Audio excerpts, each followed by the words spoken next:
orações e para o nosso preparo, convidamos o nosso irmão Alexandre que fará a leitura da nossa página.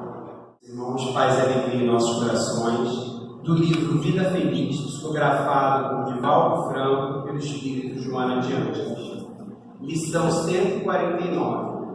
Deus conhece o teu destino e comanda a tua vida. O que te ocorre, mereces, a fim de conquistares novas marcas na escala da evolução. Deus é Pai misericordioso e vela por ti. Jamais te consideres desprezado, resvalando pela rebeldia e blasfêmia. O homem deve treinar coragem e resignação, sem cujos valores permanece criança espiritual. Deus não tem preferências e nos ama a todos. Deixa-te conduzir pelas ocorrências que não podes mudar e altera com amor aquelas que te irão beneficiar. Desesperar-te, luta. Vamos agora elevar nosso pensamento a Deus, dizendo assim: Querido Mestre Jesus, aqui estamos, mais uma vez, reunidos em seu nome para mais uma noite de estudo em nossa casa, pedindo a Ti que possas envolver a cada um de nós, presente, dos dois planos da vida. Tu possas envolver o nosso irmão Carlos, que será o nosso expositor da noite, que ele possa, Senhor, trazer para nós os Teus ensinamentos. Envolve, Senhor, a cada um. Que assim seja, graças a Deus. Agora nós vamos passar para o nosso teatro.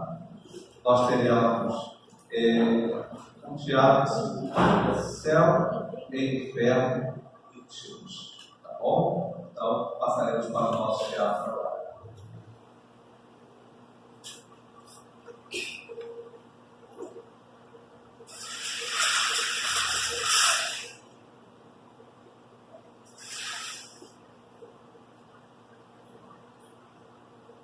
Conta-se que um dia, um samurai grande e forte, conhecido pela sua índole violenta, foi procurar um sábio monge em busca de respostas para suas dúvidas. Hoje, eu exijo que você me ensine agora a diferença entre o céu e o inferno. Não tenho como te ensinar coisa alguma. Está todo mal vestido, cheirando mal. E a sua espada, aliás, está toda enferrujada. Você é uma vergonha para a sua classe. O samurai ficou enfurecido. O sangue lhe subiu ao rosto e ele não conseguiu dizer nenhuma palavra. Tamanha era a sua raiva. Empunhou a espada, ergueu-a sobre a cabeça e se preparou para decapitar o monge. Aí está o seu inferno. O samurai ficou imóvel.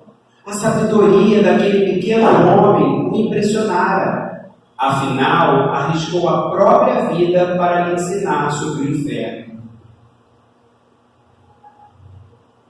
Agradeço, monge, pelo seu valioso ensinamento. O velho sábio continuou em silêncio.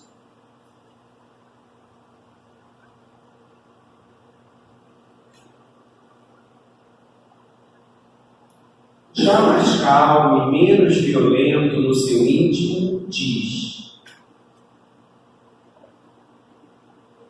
Me perdoe, humildemente, senhor monge, pelo gesto infeliz e violento de minha parte. Percebendo que seu pedido era sincero, o monge lhe falou: Aí sim começa o seu céu, sem o uso infeliz dessa violência.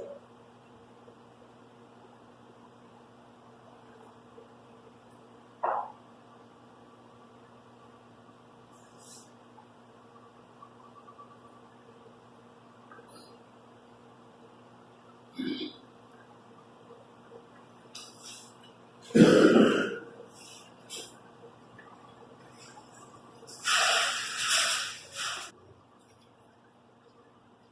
agora nós vamos passar para o nosso estudo. Hoje o nosso expositor, o nosso irmão Carlos Maio Alves, ele é do Centro Espírita Amor a Cristo, situado na rua Cariacica 833, em Paciência. Nós estamos continuando o terceiro mês do projeto educativo doutrinário Construamos a Paz Fazendo o Bem. O tema do nosso estudo da noite será a violência nossa de cada dia. Que nós possamos vibrar com o nosso. Nós a todos. Boa noite. Um prazer enorme podermos voltar a essa casa então, e refletir em torno deste tema e poder ver, queremos parabenizar a excelente composição do tema. A violência nossa de cada dia. Porque nós todos estamos ainda no estágio de espíritos em evolução e temos nosso processo contínuo de trabalho interno a fim de domarmos as nossas mais inclinações. E a doutrina espírita ela tem como pilar básico, como lição fundamental para cada um de nós, a importância da reforma íntima. E a reforma íntima é exatamente esse convite desse conflito entre o monge e o samurai. Um conflito permanente que carregamos na nossa alma, que aqui muito bem representado por este casal querido. Então, nós queremos iniciar trazendo aqui que hoje nós vamos estudar sobre AVC. Tá? Mas não é aquela enfermidade que acomete o nosso cérebro. Nós vamos estar estudando hoje sobre agressão, violência e a fase mais aguda, que é a crueldade. A agressão em si é parte do ser humano. A espiritualidade nos orienta e nos traz a informação que nós ainda estamos muito mais próximos dos animais do que dos anjos. E essa agressividade, ela remonta aos tempos em que nós, lá nos primórdios, saindo daquele processo animalístico, ainda estávamos no processo de construção dessa humanização que ainda está em construção. Mas bem lá no início, aquele ser da caverna que saía, que matava, que exprimia aquela reação agressiva, aquele ser não era violento, era um ser agressivo. Aquela agressividade de respeito ao instinto de preservação. A necessidade deste ser que precisava superar outras espécies e que ainda por não ter discernimento começa no processo de busca de sobreviver. Assim como nos animais não existe violência. Nós ficamos assim, às vezes, afetados quando assistimos um vídeo, né, dos animais, aí está lá o leãozinho correndo, aí abocanha lá o veado, aí mata o bichinho e a gente fica atemorizado. Ai, que violência, que maldade. Não existe maldade nenhuma e ele não está sendo violento. Ele está apenas indo lá pegar a sua sustentação. E ele só pega, ele só se alimenta daquilo que há necessidade. Ele não mata um animal por maldade. Não existe ali um processo além da sua necessidade de sobrevivência. Então ali existe uma agressividade, porém não uma violência. A agressividade é uma carga, uma energia que nos conduz nesse processo de que vem trazendo os processos evolutivos para todos nós passamos. Chegando mais adiante essa nossa sociedade, nós ainda temos muito da agressividade. E daí vem essa reflexão, esse trabalho interno da humanização, que o Emmanuel diz que nós ainda estamos no processo de humanização, ainda não podemos dizer humanizados. Inclusive, existe uma questão aí dos Espíritos, que ele diz que enquanto nós tivermos pessoas passando fome, abandonadas, desabrigadas, nós não podemos nos chamarmos civilizados. Nosso conceito de civilização é um conceito distorcido, baseado no ego. Nós achamos que ser civilizado é ter um carro mais moderno possível e sair pelas ruas e pegar o lixo daquilo que comemos e jogarmos pela janela. Mais adiante, pararmos atrás de um carro que resolveu parar por alguma razão diante de um sinal redondinho ali vermelho e o outro de trás fica invocado e buzina. Então, isto é um processo da nossa civilização. Ainda é uma civilização que está nesse corre-corre, nesse desespero todo, e que muitas vezes chega a raios da loucura em razão de um mero arranhado de um carro, de algo muito pueril. Então, desde todo esse processo que nos conduz, todas essas dificuldades que nós estamos aí dia a dia percebendo, faz parte ainda desse nosso processo de humanização.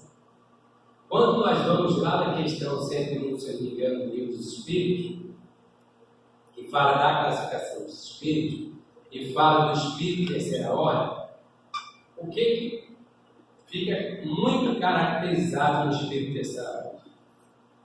É a preponderância do bem. É? Não. A gente, estou no meio de um monte de espíritos de segunda ordem, eu não sei o que eu estou fazendo aqui. É a preponderância do mal, exatamente a preponderância do mal. É a dificuldade de reconhecer Deus.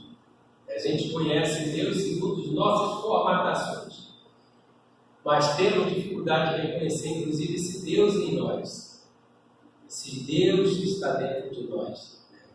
Como está lá na música do Alan Filho, que fala que Deus está dentro de mim. Então, a nós estamos ainda nesse processo, e essa deficiência, essa dificuldade que nós percebemos é por um processo de inúmeras e inúmeras repetições de ações nossas em várias existências que precedem a esta. Então, essas repetições vão nos conduzindo ao automatismo.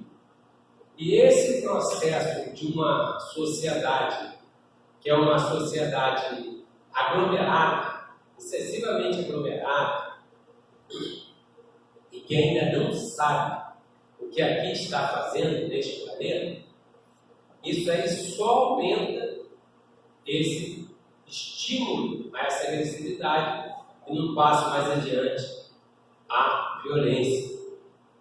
Porque o ser humano começa a entrar numa roda e ele jamais consegue parar para refletir por que ele está nesta rotina essa roda, esse ciclo vicioso que ele não se dá conta. Então as pessoas às vezes estão correndo demais, querendo chegar, mas nem sabem por que quer chegar rápido. Porque chega em casa cedo e não fica fazendo nada. Então nem existe uma necessidade, uma emergência, para que essa pessoa realmente possa estar acelerando o seu carro e ela acelera. Até a gente chegar no patamar almoçar. Ando devagar, porque já tive pressa. Isso? Então isso é um trabalho interno. Mas a sociedade nos convida a uma agitação que muitas vezes nós não temos assim, uma percepção do que está acontecendo. Somos levados ou não. E um dos pontos, assim, fundamentais para que a gente acabe entrando nesse processo de agressividade, de violência, é a estrutura educacional do ser humano. A nossa estrutura de educação é uma estrutura equivocada. Porque a nossa educação não nos educa para ser, nos educa para ter. E nesse processo de educação para ter, nós não nos damos conta que a gente sai atropelando todo mundo. E isso começa porque muitas vezes aquela criança, né, a primeira formaçãozinha dela, a primeira infância, ela recebe esses estímulos daqueles que são os seus tutores, responsáveis pela sua educação. E de forma muitas vezes camuflada. Não é uma forma abrupta, como a gente vê muitas vezes por um processo de ignorância, também desse ciclo de uma falta de educação adequada que passa para o outro e vai passando de geração. Não estou falando nem desse patamar daquele pai que vende criança, da violência, nem desse ponto. Eu estou falando daquelas camuflagens que se encaixam nessa nossa violência de cada dia. Que é, por exemplo, o pai que se descuida de dar atenção ao filho, mas cobra excessivamente que esse filho vá bem na escola. Então ele não se dá conta que ali ele está criando um processo, uma construção de desamor. Porque aquela criança está precisando muito de amor. Muito. E nas primeiras séries da escola, os pais já estão preocupados se a criança está tirando 10, se a criança está tirando 9. Já fica aquela exigência.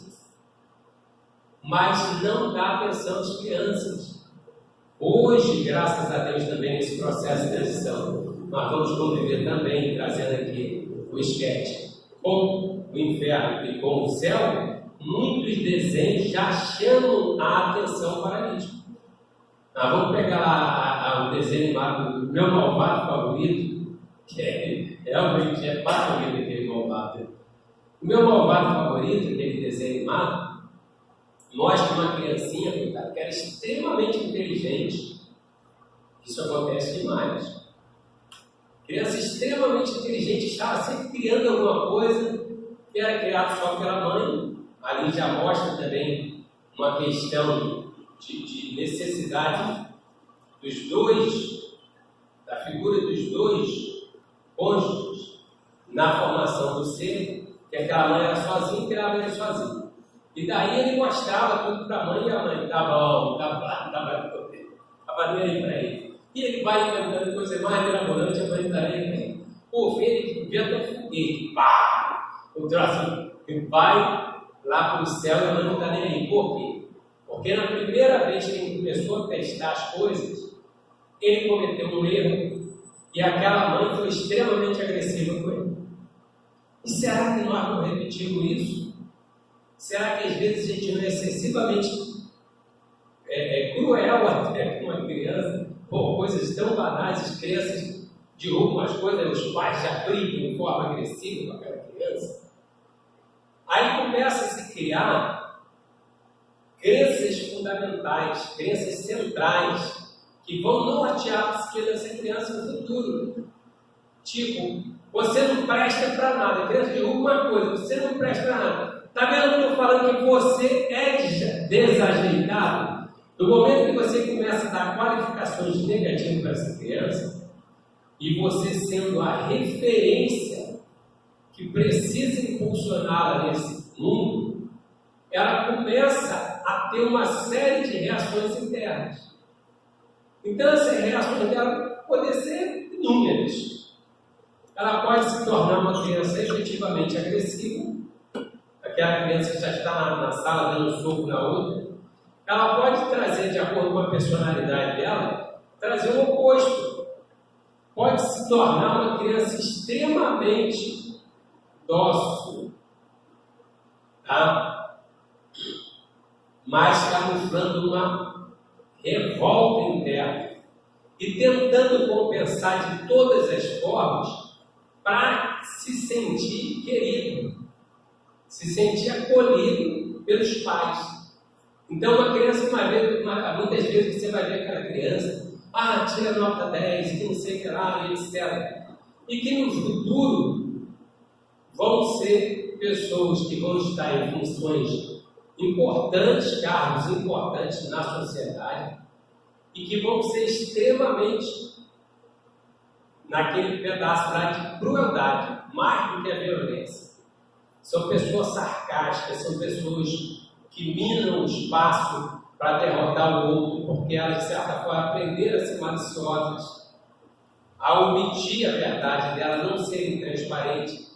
Então, todo esse processo de estrutura básica da formação desse ser, que precisa estar recebendo orientações básicas, vão nortear sua personalidade para o resto da sua vida, se ele, em algum momento, não fizer uma ruptura, seja através de uma religião, seja através de um processo terapêutico, ou de se inserir dentro de um contexto em que existe uma ruptura, um acidente, um problema de saúde muito grave, que faz essa ruptura, e aí leva esse ser para algum momento do passado. Eu vivi uma experiência dessa lá no Nordeste. Eu estava visitando uma feira de artesanato. Eu gosto muito de esculturas. E, em dado momento, eu vi uma portinhola e vi imagens do santo, como aquelas que aleijadinhos esculpiam, muito bem feitas, extraordinárias. Falei, cara, eu vou entrar aqui, vamos ver se alguém vai me expulsar. E aí eu fui entrando, vou de casa, posso entrar? E entrei, lá tinha um senhor. E eu brinquei e falei assim, o senhor se importa com ele? Ele falou assim, hoje não, meu filho, mas se fosse outro tempo. Eu falei, aí começou a contar a história dele. Ele falou, olha, eu vou te falar de um outro ser que eu não conhecia. Eu tive um AVC e tudo que me disse que eu era uma pessoa extremamente agressiva. Eu não conseguia... Se você fosse outro tempo, que as pessoas me falam, eu te expulsava ali na hora, gritando, xingando. Vocês veem que coisa interessante.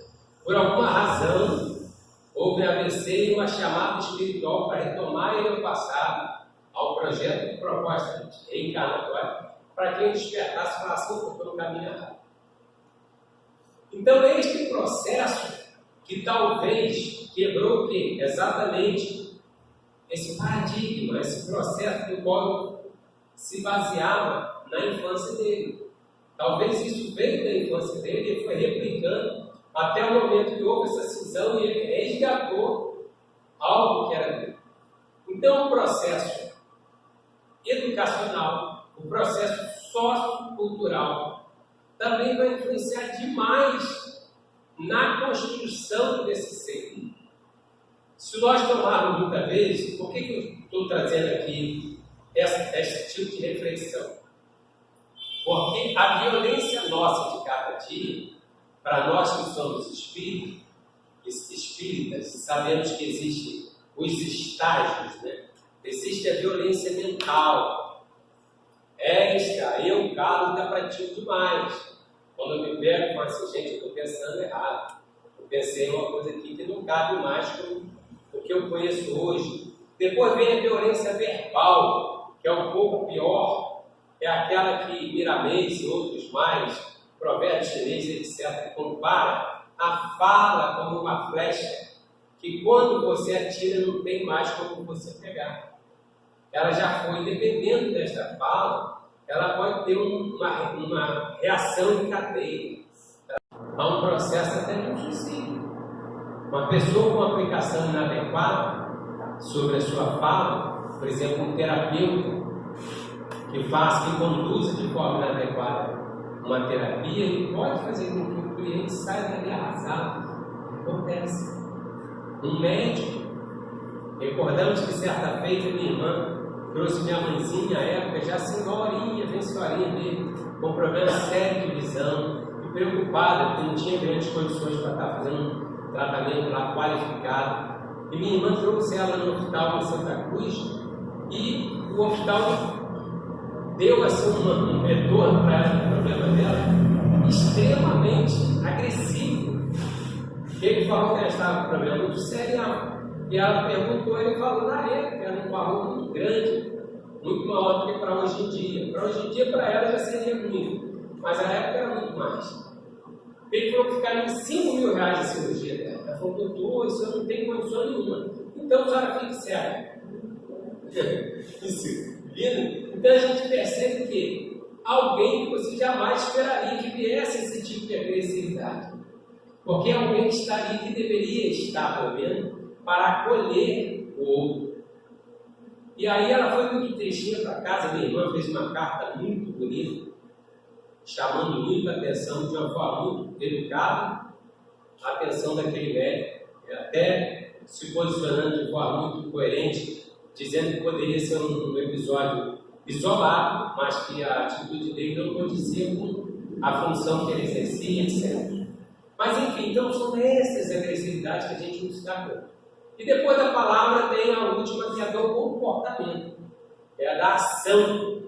E essa eu acho novamente muito pior ainda, porque muitas vezes ela conduz até às questões dos homicídios e etc. Então nós temos essa etapa, nós enquanto espírito, esperamos que já estejamos parando, quando muito, na segunda, na fala. Nós vamos fazer um exercício permanente também no carro. Mas é óbvio que por sermos humanos, em determinado momento pode ser que exploda e você se veja numa situação que você agrediu o outro fisicamente. Então nós não estamos aqui para condenar ninguém, porque nós não sabemos as circunstâncias e não sabemos se eu, Carlos, me posicionarei dessa forma. Às vezes você fala assim, não, eu sou muito tranquilo. Aí alguém vai dar um tapa no seu filho, uma criancinha ali na hora. Aí na hora você pega e vira a mão na cara da pessoa. Aí quando você vai vir e fala assim, caramba, eu estou esquecendo do que o nosso Mahatma Gandhi, mestre da paz, nos ensinou: nada adianta a não violência de fracos e velhados. Por que ele falou isso? Porque quando a pessoa é forte, ela retém, ela se sente num processo de superioridade e retém essa violência, ela está trabalhando a si mesma e está deixando de causar um dano. Mas quando a pessoa é fraca, via de regra, ela vai saber se encostar no lugar dela. Quase que sempre a gente vê refletido ali o egoísmo, o orgulho da pessoa. Por quê? Porque essa pessoa, e muitas vezes da vaidade, é a história lá do duelo, em síntese, são esses processos que norteiam. Por quê? Porque esse indivíduo, quase que sempre, ele só vai fazer aquilo se ele tiver uma condição de superioridade. Mesmo que seja mais fraco, ele está com a arma, então ele está na situação superior ao outro em termos de força ali, a ser executado. Então esse indivíduo, ele realmente não vai ter grande correspondência, aquele mais fraco que está numa situação inferior. Mas o que está numa situação de ter condições de cometer a violência e não a comete, esse daí está construindo para ele uma atitude de grandeza, de virtude e de respeito ao outro. E muitas vezes nós percebemos isso quando tem indivíduo que tem transtorno de imagem. Porque ele é muito fraquinho, mas desafia o outro mais forte. E às vezes você vê o outro falar assim, tá bom, meu, desculpa, vai embora. Então este é o ser que já está educado naquele procedimento dele de reconhecer e não querer praticar a violência. Então nós estamos nesse processo. E aqui não estamos para dar receita para quem não está aqui. Porque não estamos na posição de juízes, e sim na posição de autoaperfeiçoamento. Então o que nós estamos falando aqui, não estamos falando para vocês. É uma reflexão minha e vocês vão pegar aquilo que cabe a cada um. Cada um vai trazer essa reflexão para si, para ver o que já compete ou não. Mas nós precisamos ter essa avaliação permanentemente, porque ela é uma construção. Ela não se dá de hoje para amanhã, ela é uma construção. E Joana de Ângeles vai nos orientar exatamente nesse contexto, dentro do que nós estamos falando, desse processo da autoeducação. Tem um livro aqui muito interessante da Joana, dos vários livros que ela tem, que é um livro que fala de exatamente o que nós estamos fazendo aqui neste momento. É momentos enriquecedores.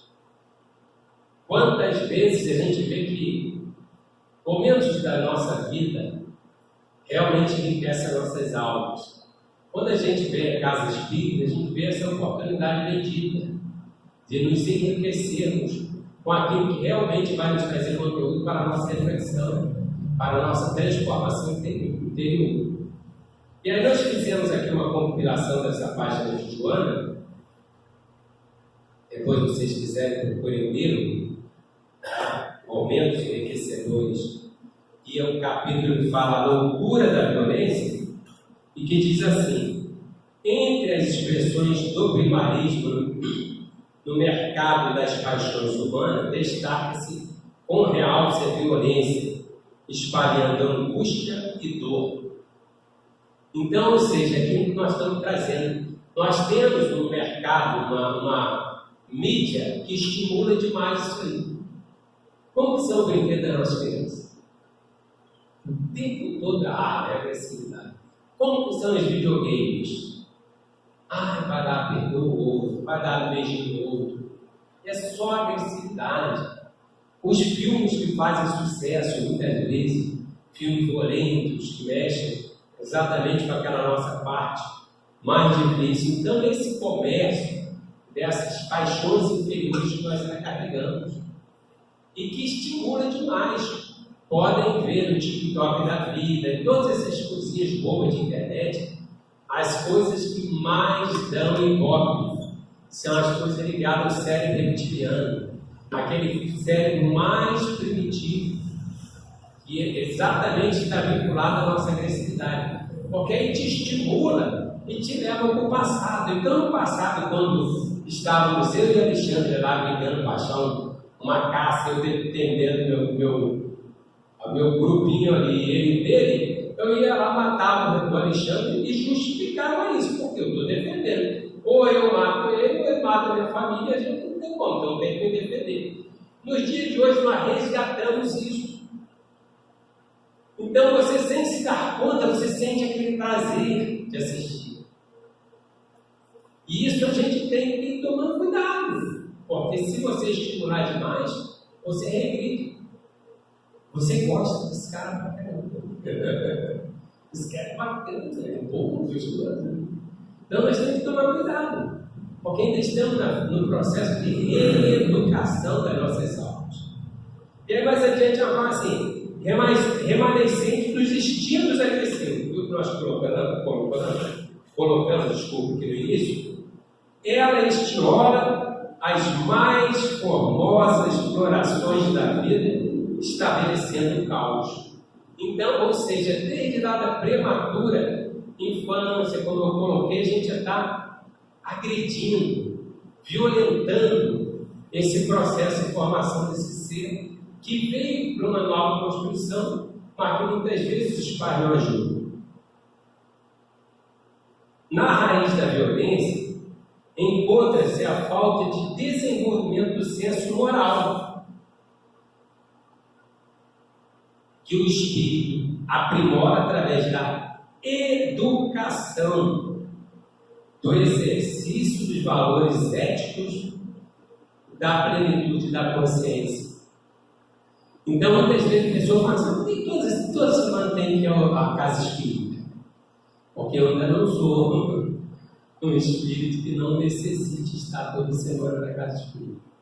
Então, preciso estar toda semana na casa espírita, nesse exercício permanente.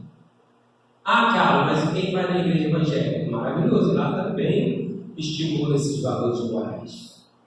A igreja católica também estimula os valores morais. Em outros processos, na concreta, também em outros lugares também estimula.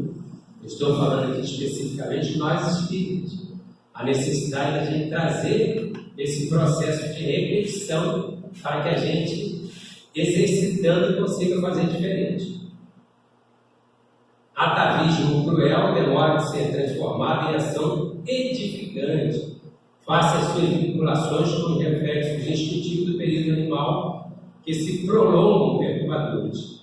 Não apenas gera aflição quando desencadeado, como também provoca reações equivalentes em sucessão quase incontrolável, arrebatando tudo quanto se lhe opõe no percurso destrutivo. Ou seja, por que é necessário a gente fazer uma reflexão, um trabalho diário, de exercícios mentais, de educação de nossas almas? Porque dependendo da circunstância em que você fica, você está o tempo todo assistindo filmes violentos, videogame violento, etc. e tal, a reação toda do seu cérebro está para ali, para você. Foi afetado. Então você não age, você reage. Porque você já está vinculado ao seu cérebro. Se você quiser buscar qualquer informação na sua memória, só existe aquele tipo de atitude para te fazer entender que é a única forma de você parar a violência. Todo empenho em favor da preservação de valores morais deve ser colocado a serviço da paz, como antídoto à força devastadora da violência. Então, ou seja, somente o cultivo da paz vai conseguir fazer com que você não permita que essa sua postura de violência venha à tona. Por isso que o Mahatma Gandhi, ele tinha um slogan muito interessante. Ele não falava assim, cultive a paz. Era não violência. Porque a paz é uma consequência. E o que era não violência? Era não reagir. Se o outro traz uma violência, uma atitude violenta, você reage de forma contrária. Quem ensinou isso também lá atrás? Jesus, bater na tua face, esquerda ofereça, direita ofereça, esquerda, não é isso? Então, ou seja, é o processo de que está ensinando aí, exatamente, não retribua com a violência. E mais adiante, traz ela disciplinas mentais e silenciosas, disciplinas mentais e silêncios fortalecidos pela confiança em Deus, geram harmonia que impede a instalação desse desequilíbrio. Tem no Evangelho segundo o Espiritismo um título que é chamado assim: o mal e o remédio. Qual o mal? O mal são as nossas aflições, os nossos conflitos, a violência, etc. e tal. Qual o remédio? A fé. Porque você realmente só vai conseguir ter uma postura pacífica se você tem uma projeção para além desse mundo, dessa caixinha, que é o que acontecia com os cristãos. Por que eles não tinham violência? Porque eles projetavam a sua existência para algo além deste mundo físico. Então, eles não esperavam neste mundo uma atitude de tranquilidade, de paz. Eles sabiam que cada evento que ocorresse era um desafio para eles conseguirem essa paz almejada, mas não aqui. E depois ela diz assim: a atividade de amor visando o bem e o progresso da criatura humana e da sociedade constitui patamar de resistência às investidas dessa agressividade. Então, somente através de você fazer um exercício, vou sair de casa, vou me fascinar, acho que já falei isso numa ocasião, qual é remédio de homeopatia? Você já imaginar, falar assim, se acontecer tal coisa, qual a minha reação? Isso você consegue fazer, sabe como? Você vê uma notícia, tomara que mate aquele bandido, tomara que faça tal coisa. E aí, jogou por terra tudo que você confia, acredita? Então você precisa orar. Aquilo que começa a te conflitar muito, atitude do político, daqui e de acolá, você tem que refletir. Se aquilo me afetou muito, pode ser que em algum momento eu tenha tido esse tipo de atitude ruim, e hoje uma reação interna me reprova no que eu estou vendo no outro. Então eu preciso refletir e falar assim, por que está me afetando e eu estou desejando o mal dele? Eu preciso combater o pecado, não o pecador, como Jesus ensinou. Então eu não tenho que destilar ódio para esse ou para aquele outro. Eu tenho que olhar a atitude que ele está fazendo e ter discernimento de dizer, essa atitude não é uma atitude legal. Que Deus o ajude para que ele desperte a tempo, porque eu já sei as consequências. Então esta é a atitude que eu vou fazer enquanto processo de vacinação interna. O homem e a mulher estão fadados à paz, à glória estelar. Olha que coisa maravilhosa. Não precisamos sair daqui tristes, incomodados, dizer assim, puxa vida, mas a vida não é tranquila, você está fadado, ou seja, todos nós alcançaremos o patamar do nosso Mahatma Gandhi, do nosso Chico Xavier, da nossa Madre Teresa, mais adiante, bem mais adiante do nosso Cristo Jesus. Então nós estamos nesse processo, mas é necessário que façamos exercício, que a gente traga uma reflexão para não reproduzirmos a atitude da sociedade. Lembrando a advertência de Cristo aos seus discípulos. Jesus sempre conversando com os seus discípulos, dizia assim, olha, isso que você está fazendo, o fariseu também faz. Isso aí também, essa postura educadinha, o fariseu também faz. Vocês precisam fazer algo mais. Então, nós não estamos aqui para viver nos cobrando da sociedade. Nós temos que fazer o seguinte, nós temos que olhar para essa sociedade como um laboratório daquilo que eu ainda não construí. Então, quando eu estiver no trânsito, alguém for extremamente agressivo comigo, em vez de eu falar assim, que pessoa agressiva, eu falo assim, gente, que bom que eu já não estou reagindo. Vai com ele, meu irmão, vai em paz. Ou então, simplesmente não fala nada, vai embora, vai em paz. Então, essas atitudes pequeninas do dia a dia é que vão construindo essa paz. Atitude dentro do lar, quando a gente se entende com o familiar, e aí você vê que você for um pouquinho mais arrogante, eu falar, pede desculpa, é difícil pedir desculpa, mas é necessário. Quando você também for excessivo demais com a criança, às vezes até na forma de chamar a atenção, você pode depois já quebrantar, mostrando para essa criança que na verdade você está preocupado com ela. Meu filho, o papai falou dessa forma, a mãe falou dessa forma, porque eu estou muito preocupado, olha a sua atitude. Aí a criança vai entender que existiu uma objetividade pelo bem dela. Então essas atitudes que nós vamos fazer no dia a dia é que vai construindo esses pequenos tijolos e algumas outras também que são fundamentais.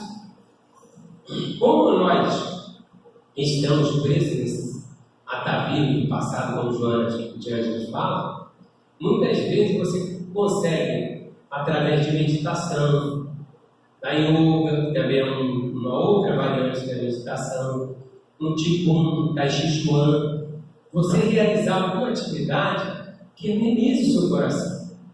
Ou se você estiver em algum outro processo, também é válido, dependendo do onde você está, você vai fazer uma aula de karatê, taekwondo, porque você está canalizando aquela sua agressividade para algo positivo. Porque ali você se disciplina. Nós hoje estamos com um curso de judô lá para as criançadas, lá no abrigo, da região do abrigo do Escorado, porque são criançadas que não têm a disciplina, e às vezes através do judô ela vai aprender a segurar aquela agressividade dela, vai canalizar aquela energia que está demais. Também é válido. Eu tinha uma amiga que era um amor de pessoa e ela ficava muito irritada lá dentro do ambiente de trabalho, que ela não podia estar reagindo, porque era juiz, era tal coisa, e ela foi fazer, acho que ia Taekwondo, não sei, era um troço lá, aquela mulher ia lá e dava soco, e dava um saco de areia lá, e aquilo fazia bem para ela, também é válido. Porque é muito melhor que você consiga canalizar isso e se torne uma pessoa melhor do que você falar assim, vou fazer yoga, porque lá no céu do palestrante eu tinha que fazer, vou fazer tipo, Aí os movimentos são todos assim. Aí você fala, ai Deus, que troço horrível, que a sua personalidade não se encaixa com o de mim. Então vai lá dar fogo no saco. Mas chega em casa, trata as coisas com amor. Entendeu? Consegue se aliviar daquele mal-estar que ficou aqui dentro, não descarrega no outro. Então cada um vai encontrar o caminho que você precisa no estágio que você se encontra para você dissolver aquilo que está aqui dentro, se expressando de forma agressiva, de forma violenta. Esperamos que não estejamos no processo da crueldade. Este, lastimavelmente, aquele que já tem algum tempo de religião, que já temos algum tempo de religião, já é um pouco mais triste, porque a crueldade já é aquela coisa de pegar um indivíduo ali. Aí se o cara está numa função policial, está numa guerra, vai lá e tortura o cara. Inclusive, o livro dos Espíritos versa sobre o homem no combate. Ele fala, tudo bem, esse homem está no papel de função dele, de defender a pátria, etc. Se em dado momento ele teve que matar, tá bom, ok? Está dentro do contexto de que ele está reservado a ele. Agora, no momento que esse homem pega alguém ali, e aí cruelmente ele começa a ler, corta um pedacinho, faz isso, faz aquilo outro, isso é crueldade, isso é lastimar. Entendeu? Então isso aí, se alguém por acaso tiver esse ponto, ou tiver assistindo a mão depois e tiver esse ponto, busque terapia. Que aí já veio a psicopatia. É a falta de um sentimento de dizer assim, eu não sei humano, não posso fazer isso. Ou é um animal, não tem jeito de ter crueldade com o animal. Pega o bichinho, amarra o bichinho lá, abandona ele. Aí deixa o bichinho ser crueldade, um coitadinho do cachorrinho, do gato lá no sol, sem com fogo, gente. O cachorrinho que nós acolhemos era um cachorrinho que está dando lixo. Meu Deus, busca alguém inteiro. E o bichinho tão bonitinho, ele estava no lixo literalmente. Abandonaram ele com mais outros filhotinhos numa caixa no lixão. E está a escada, quando chegar com a máquina, pegar e jogar na máquina. No carro, para tirar o lixo sem ver o lixo. Então isso é crueldade. Isso é lastimar. Então que possamos fazer esse exercício permanente de nossas almas. Nós somos seres ainda aqui no processo de construção, de reconstrução. É muito difícil dizer assim, olha, eu não vou ter determinada reação. Eu não, já estou muito bem, graças a Deus. É muito difícil você fazer afirmações daquilo que você ainda não foi convidado a passar. Existe um momento espírita que narra uma história dessa, que tem duas senhoras. Uma que falava assim, porque se um moleque desse um dia, viu uma notícia lá, pegar uma bolsa em mim, eu vou bater nele, não sei o que lá eu vou fazer. E a outra falou assim, não faço isso não, irmã. Isso não é uma coisa bacana, não sei o que lá e tal. Aí teve um dia que estava caminhando pela rua, uma que falou que reagiria, ficou parada, estática. Aqui não falou que reagiria, saiu atrás com o guarda-chuva na cabeça do garoto. Então nós não sabemos as sombras, as inhatas internas que nós trazemos. Isso serve para que a gente não aponte o dedo, não julgue o outro que está numa outra construção diferente da nossa. Não dá para julgar. Eu, Carlos, tenho meu posicionamento a respeito de uma questão ou outra, de como se deveria cuidar da questão social da marginalidade. Eu tenho alguma visão nesse sentido. Então, eu não sou muito o puritanista, tadinho, vítima social, eu não tenho essa visão. Mas, por outro lado, eu, graças a Deus, não consigo julgar um rapaz que esteja ali cometendo um delito, porque eu não sei, se eu não tivesse o pai maravilhoso que eu tive, a mãe maravilhosa, se eu não teria feito o que ele faz ou pior. Eu não sei, eu não vivi essa história. Então eu preciso orar por esse garoto. Eu preciso orar por todos, pelas autoridades, para que encontrem caminhos adequados para que as coisas se organizem, para que as coisas saiam de uma forma adequada. Nós sabemos que estamos passando um momento de transição. Espíritos realmente muito rebeldes estão reencarnando. Já estamos no final da fila, lá já está chegando todo mundo. Qual o exercício para nós que nos esforçamos, somos aspirantes a cristãos. É lembrar que Jesus tem uma passagem dele que ele fala para os seus discípulos assim: ó, se vier com uma espada, pega a espada e dá uma espadada. Foi isso que ele falou para Pedro? Não. Em circunstâncias piores que a gente vive hoje, nem justiça tinha recorrido. Quem era do povo tinha que sofrer e ficar calado. Ia para as arenas e eram devorados. Hoje nós estamos em uma outra circunstância.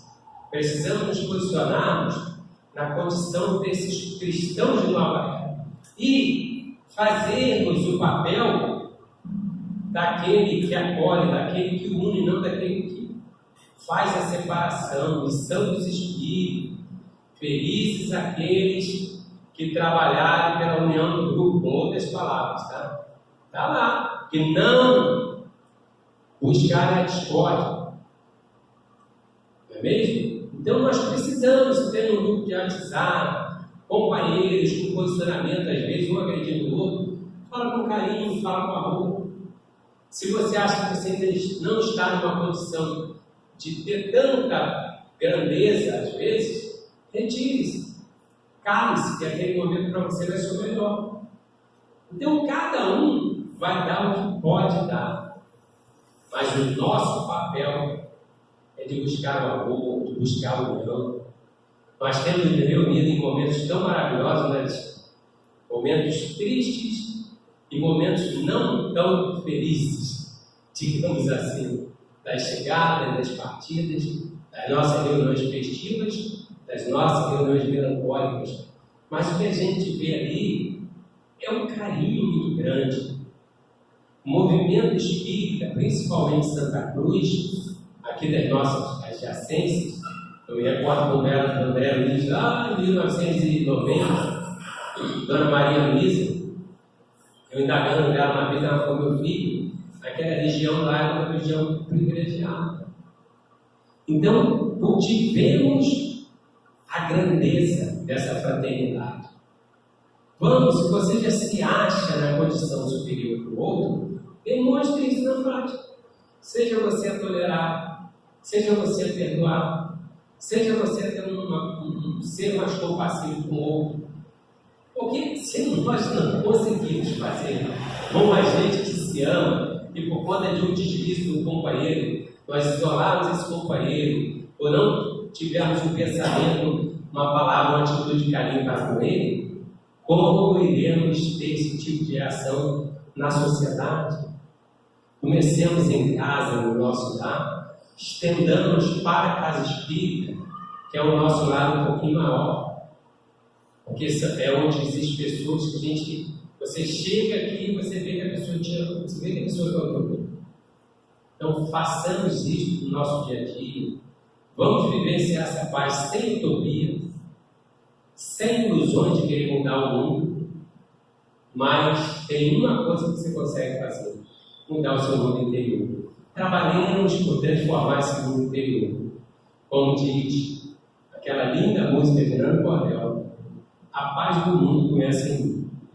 Muita paz para todos nós, que possamos refletir em torno disso, porque aqui é só um pouquinho para degustar. Por mais das obras maravilhosas de André, Joanas, Kardec, etc. Beijo no coração de todos e obrigado por esse momento.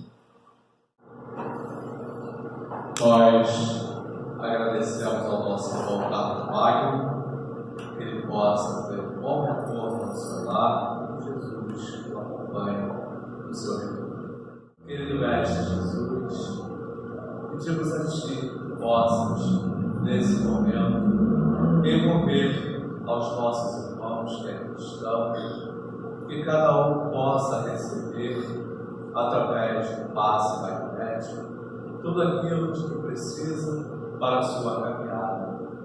Que os nossos irmãos, ao saírem deste ambiente, possam sentir-se mais equilibrados e que possam levar toda a paz e tudo aquilo que colheram para dentro dos seus lares e lá repartir dos seus familiares. A paz de Jesus envolva a todos os irmãos que aqui estão nos dois planos da vida. Que assim seja, graças a Deus. Meus irmãos, que a paz de Jesus envolva, que vocês possam retornar aos seus lares em paz. Senhor,